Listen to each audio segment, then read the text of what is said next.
As ek vir jou getal gee, so sê maar 1, 2, 3, 123. Ek kon vir jou net die 3 syfers ook gegee, die 1 en die 2 en die 3. En ek sê vir jou, maak vir my 'n getal wat groter as dit is. Dan kan jy byvoorbeeld nog gaan kyk na die getal wat in die honderde kolom is, die linkerkantste kolom.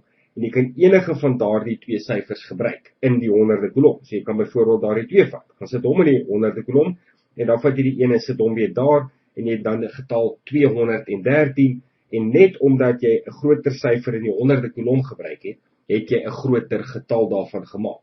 As jy nou gevra word vir die grootste getal, dan sou jy die grootste van die syfers in die honderde kolom gebruik het.